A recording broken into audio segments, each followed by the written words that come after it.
இறைவன் படைத்த உலகை எல்லாம் மனிதன் ஆளுகின்றான்.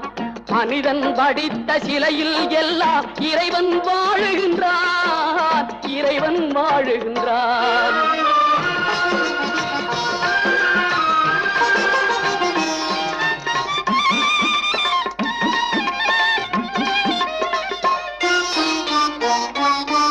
இரண்டு மனிதர் சேர்ந்த போதே எண்ணம் வேறாகும். இரண்டு மனிதர் சேர்ந்த போது எண்ணம் வேறாகும்.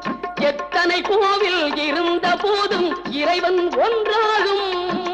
எத்தனை கோவில் இருந்த போதும் இறைவன் ஒன்றாகும். இறைவன் ஒன்றாகும். இறைவன் படைத்த உலகை எல்லாம் மனிதன் ஆளுகின்றான்.